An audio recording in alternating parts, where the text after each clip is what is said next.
Hey, what's up, guys? I know this isn't a scheduled live.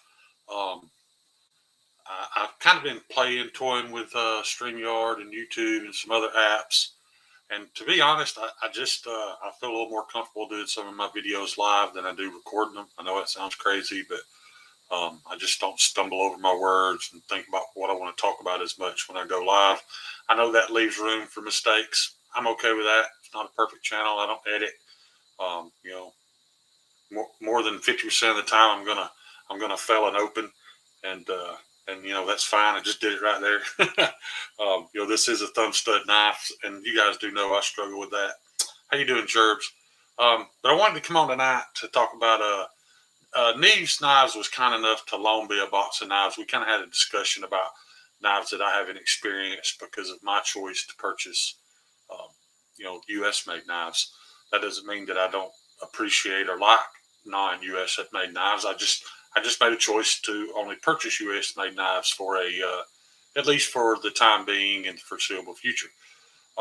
Therefore, that means that I haven't experienced a lot of knives that you guys already have.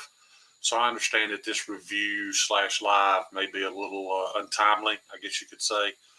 Most of you have already bought this knife, have already experienced it. But what I wanted to go over is this knife right here, the KIZER Begleiter 2.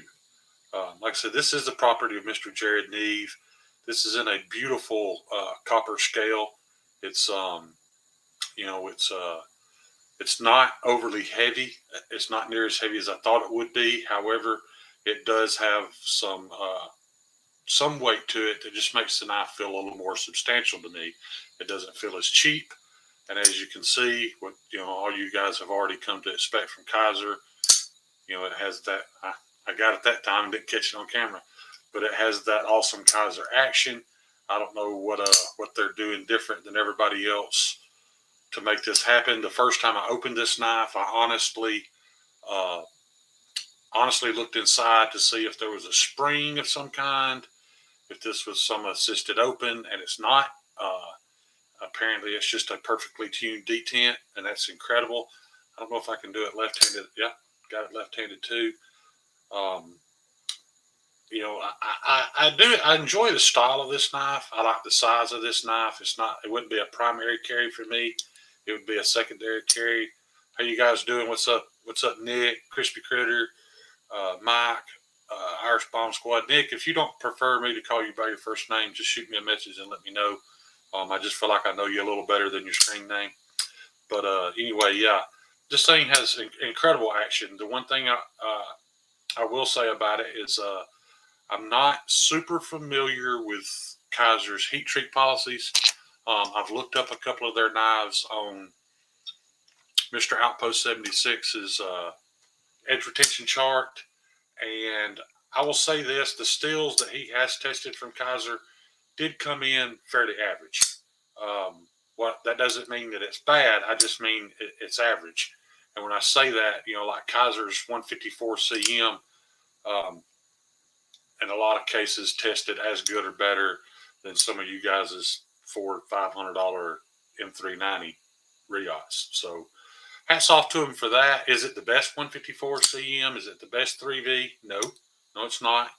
But it does seem like they're kind of middle of the road on their heat treats. So at least they're not, bottom of the mud puddle like a lot of companies are. I will say this: when I started carrying this knife and decided to do this review first because I was so impressed with action. This was before I understood that they parted ways with Mr. Vu Fam. Guys, I don't buy KIZERs anyway. However, I have met Vu on a couple of occasions.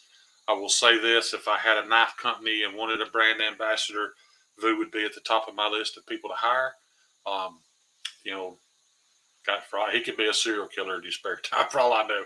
I'm just going by what the impression that I've got from him and how hard I've seen him work to advertise and promote KIZER. And I thought he did a great job. I thought he was a great spokesperson for them, and now he's not with them. So, would that impact my decision to buy from KIZER in the future? It certainly would, especially if I find out that my my conspiracy theory is correct. Not going to get into that because I don't know that it's correct. And just so you guys know, you guys hear me talk a lot of shit and other people's lives and stuff. Guys, I do that for entertainment purposes sometimes. But let me tell you this: I don't come out and say something that there's the slightest chance that somebody can come along later and prove me wrong. I just don't. If I say it, you can guarantee I've been researching it deeply for a long time. I've got my facts together. I know what I'm talking about before I say it.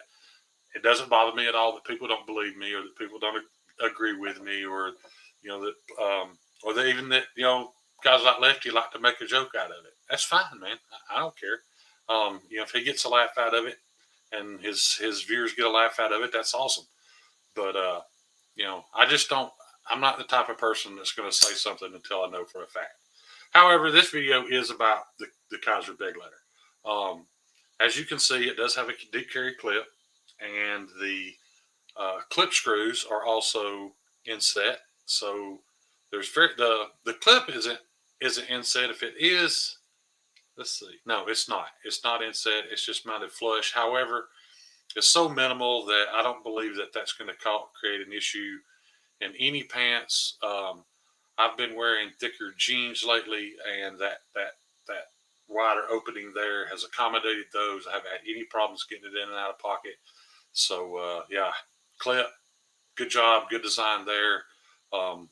Is there a chance it's going to catch on a seatbelt or snag something? This particular style of clip, there's always a chance of that. So sure, most of you guys know that I don't particularly care for thumb studs. However, on this knife, because the action is so good, I can get over it. I don't have an issue at all using these thumb studs. I do fail it every now and then, but when I fail it, I fail to open it all together like that. If I catch it at the right angle, it flies out. It flies out almost like an auto.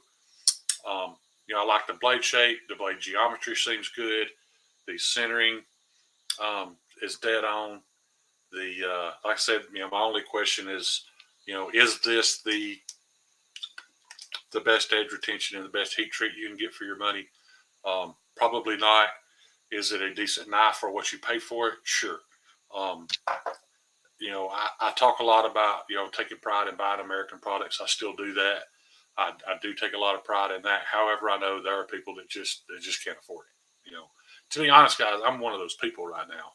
I've been living off my disability for a good while. I don't have the money to buy American-made knives. I barely have the money to buy a budget knife. So I understand that there are people out there that can only buy a budget knife. I'll show you kind of where I started, and this is when I made money. This is before I knew the facts, but, I've had this Ganzo forever, and in my opinion, for the $24 I gave for it, even though it's $4.20 or whatever, you can see I put an 11-degree edge on this thing, which is stupid, but it's held it just fine. I've had no rolling, no chipping issues. So, there is a place for budget knives. There are people that's all they can afford. There are people that's all they're going to buy because they abuse the shit out of them. That's fine too. My thing is, though, you don't need 50 of them. If you want 50 of them, that's fine. But you don't need 50 of them. So if you can afford 50 of those, you can afford a few really well-made U.S.-made knives. But or you can afford an expensive Chinese-made knife. I just don't understand that. I feel like they have a place in the market, and that place is, to provide a product for people who can't afford a higher-end product. So I'm just really confused by the whole higher-end Chinese thing. Anyway, but yeah, would I recommend the KIZER Begleiter to somebody on a budget that didn't have a whole lot of money to spend? Sure. I think there are better knives cheaper than this in the budget market, and I'll be going over those.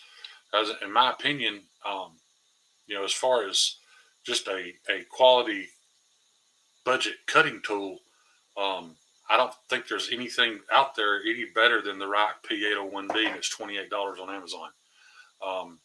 If you don't want to buy from a country that you don't agree with how they treat their people, or foreigners, or certain religions, then you can always buy an Ontario Rat 1 for about $34. I don't want to hear any bullshit about I don't want AUS 8. Go to Outpost 76, look up the cut test, and see that Ontario's OS8 probably outperforms your M390, your 20CV, a lot of your super steels that you paid a lot more money for. It's a fact. It's been tested over and over and over. I don't even think Gerald believed the results, so they tested multiples of the same knife, kept coming up with the same thing. Now, I can't say that about their D2 because the D2 Ontario rat actually performed less than the OS8 did. So if you're just looking at you just want a good budget knife, in my opinion, my first choice would be a Rat 1 for $34. You're going to get about 300 feet of cutting out of it before it no longer cuts clean paper. That's way above average. Like I said, that's even above a lot of your super steels you're paying a lot of money for, from certain companies. But yeah, KIZER is a Chinese-owned and manufactured knife company. Guys, I kind of have a tier list when it comes to that kind of thing. There's you have American companies that are making an American product from American suppliers with American labor. That's top tier. Well, then you have American companies that are producing a product and they do have to buy some foreign materials. That's second tier. Third, you have American companies that are having their products produced in I know YouTube hates this word, but non-communist, non-aggressive to America countries, such as Taiwan or Japan or Italy, places like that. That's third tier. Fourth is your American companies that are having knives produced in China or Russia. That's fourth tier. Fifth are just Chinese companies making their own products, marketing their own products, selling their own products. Every penny of it goes to China. I don't want to hear this about, hey, the guy at the post office is making. No, he's not. He's getting paid to run that route regardless of what's on it. He don't get paid by the piece, so that's bullshit. A knife like that is purely every penny going to China. Now, KIZER is one of those companies that you have places like Blue Creek Knives, White Mountain Knives. I don't know enough about Caviso to speak on them, but I know Brian over at Blue Creek Knives. He owns that company. He purchases products from KIZER. He resells them, makes a profit. That money goes into supporting his family. So to me, that's better than just purchasing this straight off of eBay, because like I said, it's a Chinese company that's producing a Chinese product. Every penny of this goes to them. That's bottom of the barrel to me, but I own them too. I'm not bad-mouthing anybody for that. But that's not what this video is about. I know you guys probably get tired of hearing me talk about it. And no, it's not. There's no excuse for an American company to make garbage. There's just not. I understand why they do it, because I've made a video about this before. We are the minority. We are a very small percentage of the knife buying world. The majority of people in America who are buying knives grab a blister pack off the shelf at Walmart because they're going to abuse it. They're going to use it to jump their starter solenoid. They're going to use it for things knives weren't intended to be used for, and then they're going to throw it in the garbage. And the next time they're at Walmart, they're going to pick up another one. That's who companies like Gerber and Schrade and all these companies have been marketing and going after for years. It's been successful. They make a lot of money. There's no reason for them to retool and redo everything to make us happy. We're not a big enough part of the picture for them to make happy. That's why these foreign companies are so successful, is because they've got guys in our chats. They've got guys that we don't see. I know that sounds conspiracy theory, whatever, but it's true. They're watching this shit. They're writing down everything you guys say. And within a week or two, they're releasing a knife that's exactly what you've asked for. And that's great. That's smart. I wish American companies could do that, but when you got companies like Benchmade that are making 36,000 knives a week or month, I don't remember, and it's not enough, then why would you? If you can't fill your current orders, why would you retrain your people, retool your entire facility?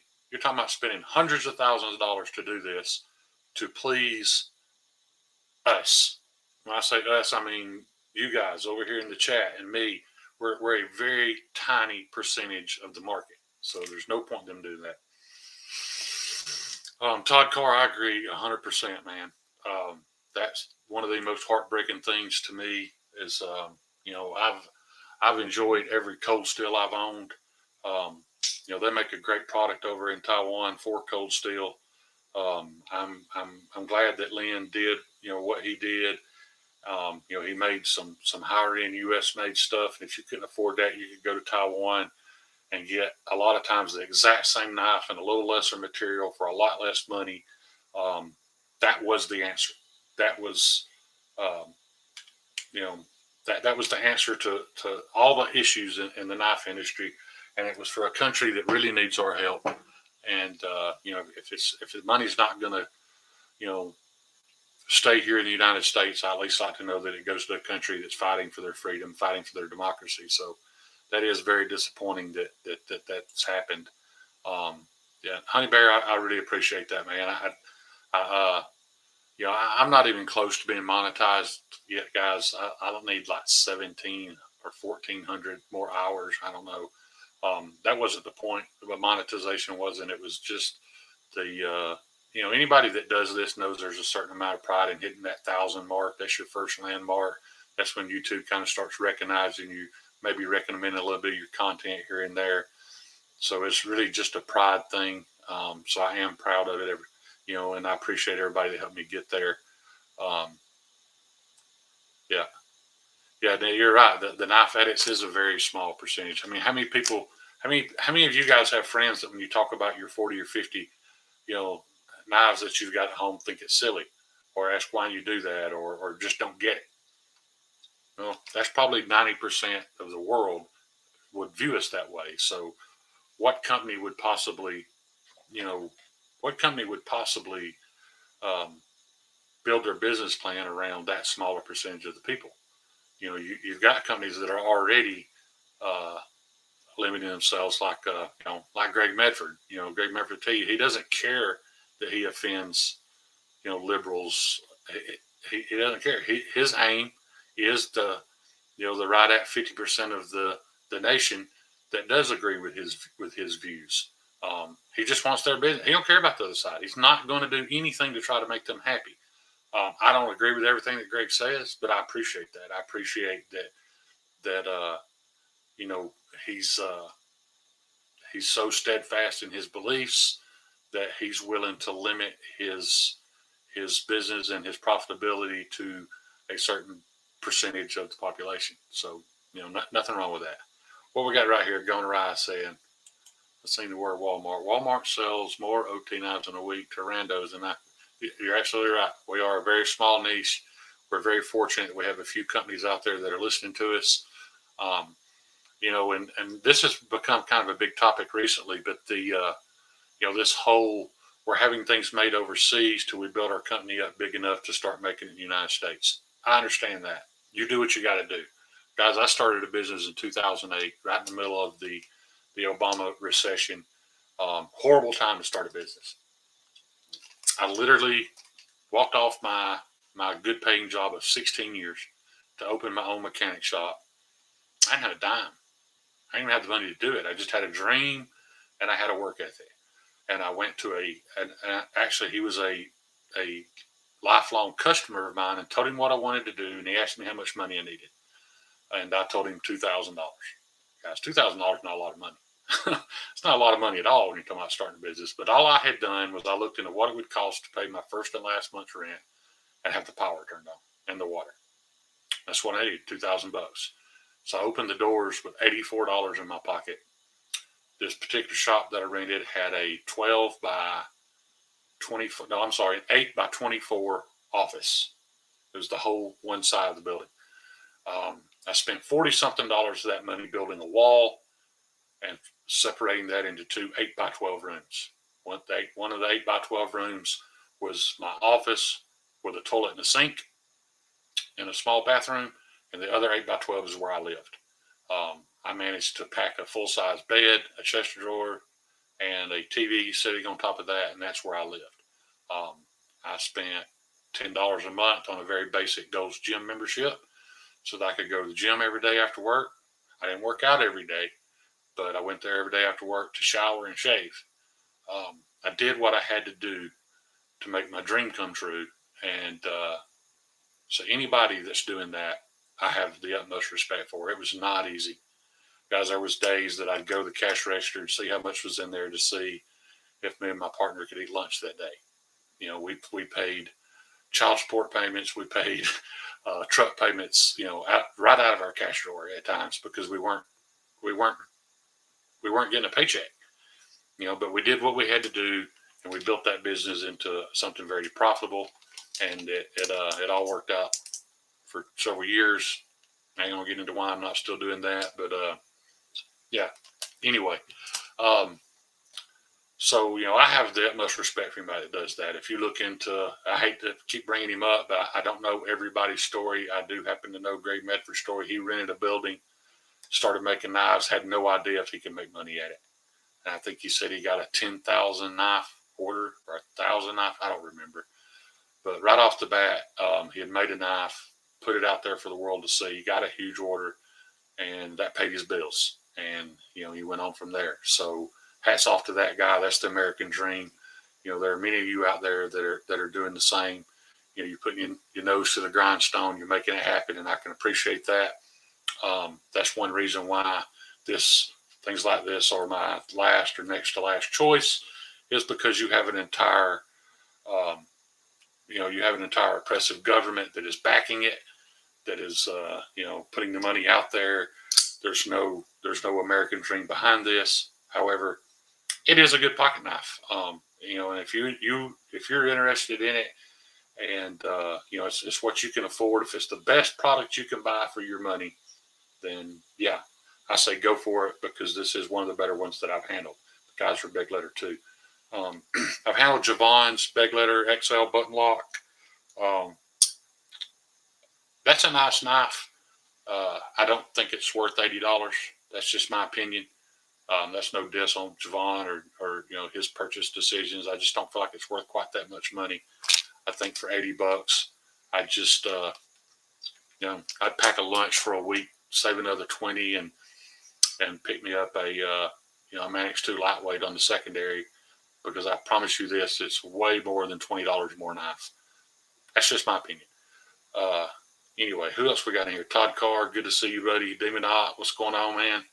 Like I said, guys, I didn't really plan on this being a super long live stream or anything like that. I really, this was just about doing my review and my opinion on the KIZER Begleiter 2. I'd like to thank Mr. Jared Nee for sending me these knives to check out and experience, because, like I said, guys, the definition underneath my channel name says an honest opinion on modern pocket knives. I don't feel like I've 100% stood behind that, because I've limited myself to what I'm willing to check out and review. And I don't think it could be a 100% honest opinion if I'm not looking at more stuff. So, yeah. And if you guys get any message out of this at all, just know, I've said this many times before, I'll say it again, I don't look down on anybody for their purchase decision. I've made my decision, and I didn't make it for life. I decided I was going to stop buying budget knives and quit using that as an excuse to not buy American. So that's what I've done. That may change slightly in the future. I don't know. There are knives out there, guys, that I would absolutely love to have. The EMP EDC Nimble, I think, is incredible. It's beautiful from, everything I've heard and what little I've got to experience it. It's a damn nice knife. If you ask me what the sexiest knife ever made was, it's hands down the Rock Designs Evo. Nothing is as sexy as that knife design to me. There's several of them out there, that I would like to experience and may one day own. So, don't get me wrong, and don't let people from other channels that are picking at me, because, to convince you that I'm just out to bash all Chinese stuff. Now, I only say that because of, the recent little incident on Mike Emler where, he told me, don't you come in here, wanting to bash everything coming out of China. First of all, that's not what I was doing. Second of all, you don't tell me what the fuck to do. If you don't like it, you can boot me. I don't care, but, you're not going to tell me what to say. You can tell me not to be there. That's fine. I don't have a problem with that. But yeah, I just don't. I don't play like that.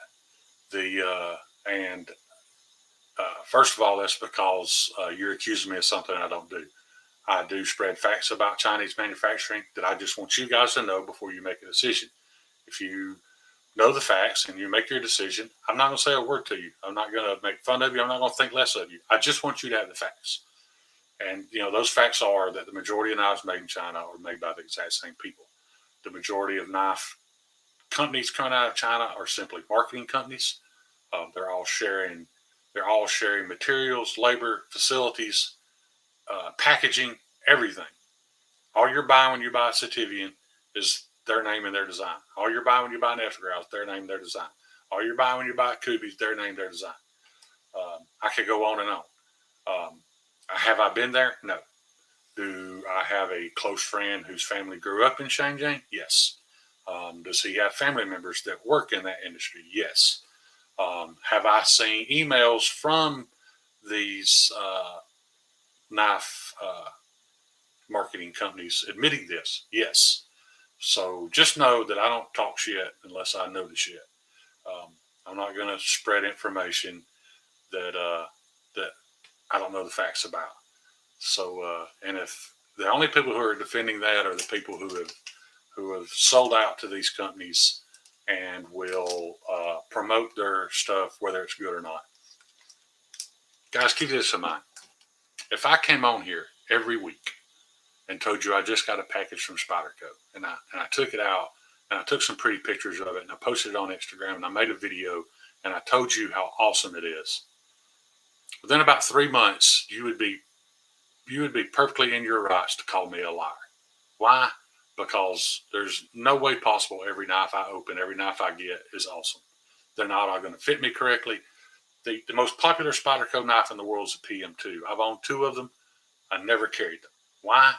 Because my thumb lands right on that big hump. I don't like it. They have products that I absolutely love.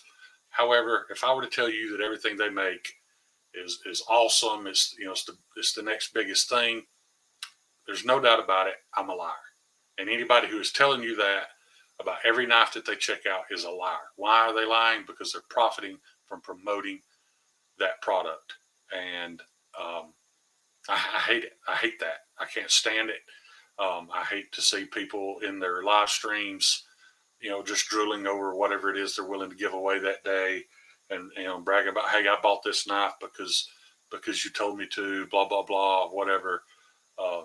Guys, that's pathetic. We're all grown men. Yeah.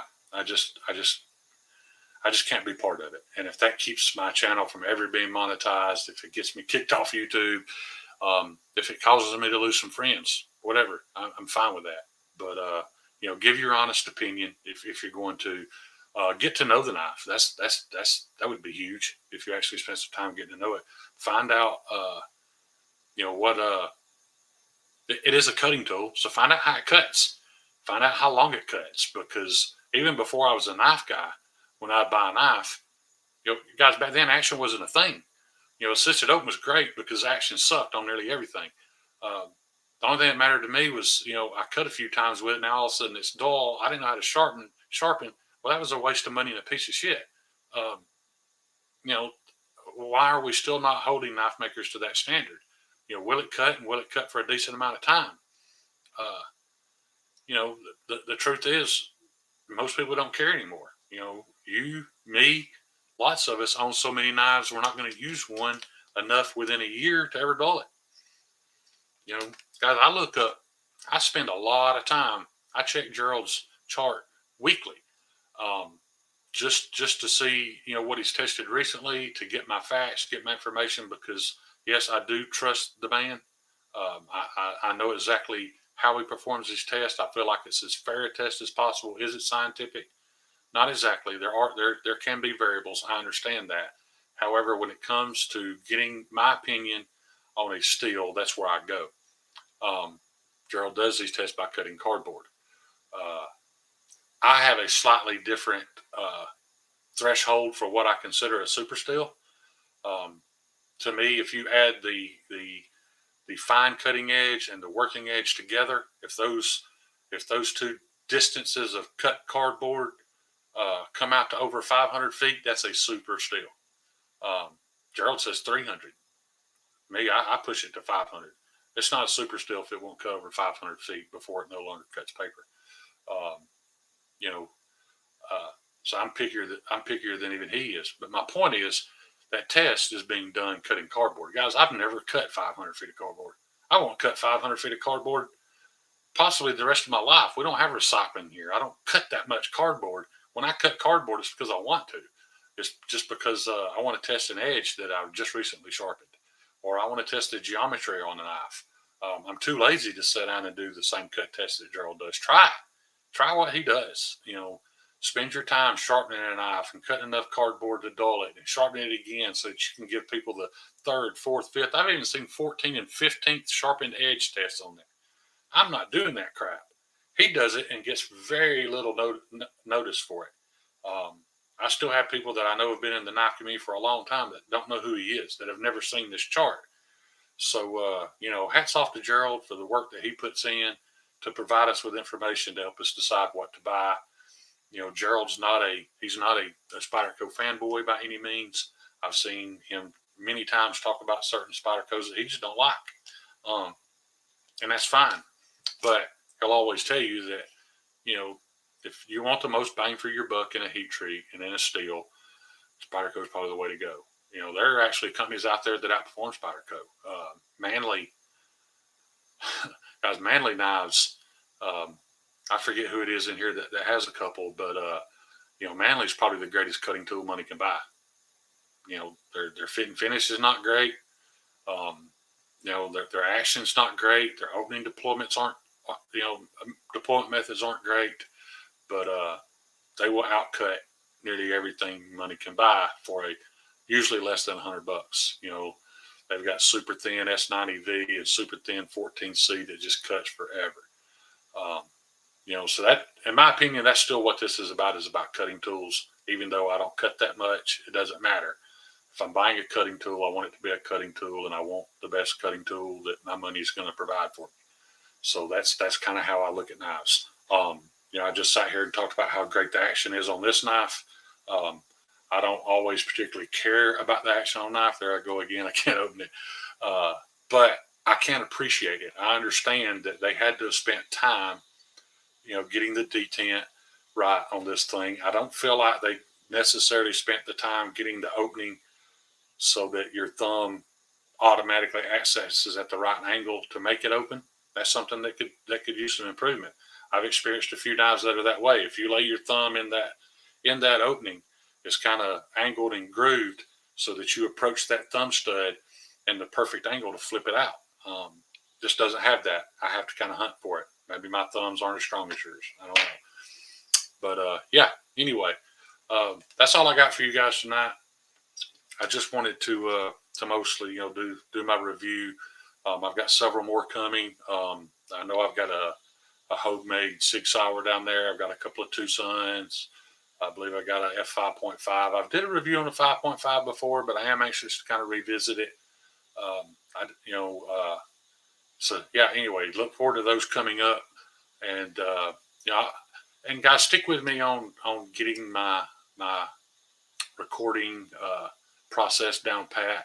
My last video I did just with the camera app on my computer, made a video and posted it up. There's a few more steps than what I felt like was needed to make that happen. This just seems to be a lot easier. You guys all know I am a little lacking when it comes to tech knowledge, so bear with me. But